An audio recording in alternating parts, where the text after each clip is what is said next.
It's over, ladies and gentlemen. It is over. Wembanyama is ridiculous, and I think that's a pretty easy thing to say after watching the game that occurred 2 days ago against the Toronto Raptors. It was one of the best games I've ever seen from a player in my entire life. Just a dominant force on both ends of the floor. It was quite ridiculous. I thought he had total control over the game when he was on the floor. I saw something that said that the Raptors have an offensive rating of like 114 points per 100 possessions. And while Victor Wembanyama was on the floor, they had an offensive rating of 79.1, which means they're only scoring 79 points per 100 possessions. That's insane and ridiculous. Yes, as everyone's aware, he recorded his first ever triple-double with blocks. And to have that happen less than 50 games into rookie seasons is a bit ridiculous. But he had 27 points, 14 rebounds, and 10 blocks. And as you can see, some of these passes have been ridiculous. The highlights alone from this game, from him alone, are insane. And it's funny because the Spurs in that game looked like a competent basketball team for once, which doesn't happen very often.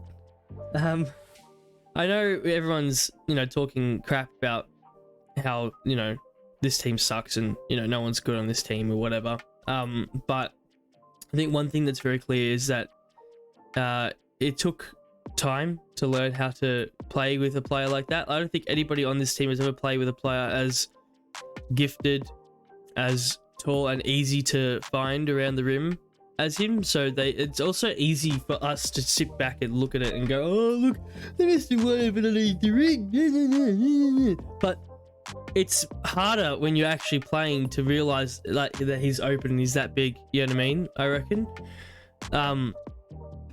So everyone giving crap to the guys for struggling to find him when he's open, like they're still just learning. It's an NBA game with NBA caliber athletes. Like when you're playing in an NBA game, you never know when some other guy is just going to come out of nowhere and poke a ball loose or anything like that. So sometimes they're just afraid to give the ball up. But again, they're slowly realizing that if you could just pass it in the vicinity, he'll grab it because he's the only one who can. He won the Rookie of the Month for January, which is cool because he's the last Spurs player to win Rookie of the Month since Bino Udrith in 2002 or 3 or 4, something like that. We were the longest tenured team.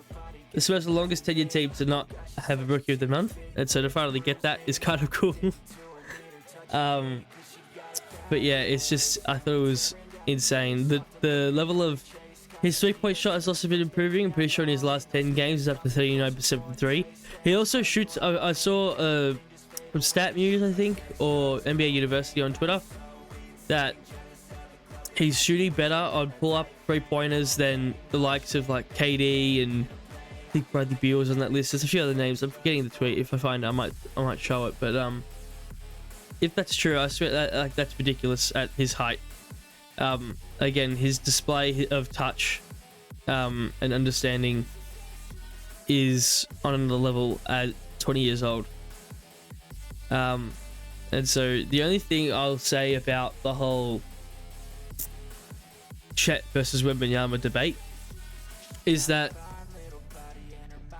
when I watched the two of them play, because I've watched a lot of Chet too this season, when I watch the two of them play, I watch Wemby play and I'll watch Chet play, and I come back to the conclusion that Wembanyama is a better player than Chet, and it's just, that's how simple I think it is and should be. If the team was better and looking like they were in playoff contention, there's a chance that he would win Defensive Player of the Year today if the team was better and more competitive. That's not the world we live in though, so you know what? That's okay. I don't think the Spurs care either. Yeah, I just wanted to talk about how good Wembanyama is. Again, the league is in trouble. It is scary. In his rookie season that he's doing this type of thing. It's scary for everyone else. I would be afraid if I was facing Wembanyama. I'm not gonna lie. But yeah, I just wanted to come on here, discuss the game. Say I'm proud of the guys. They're playing again today. We'll see how they do. But yeah, thanks everyone for tuning back in. Sorry for the break. I just needed a little break again. I'll try and see what I can cook up a few videos. But yeah, thanks all for watching, and I'll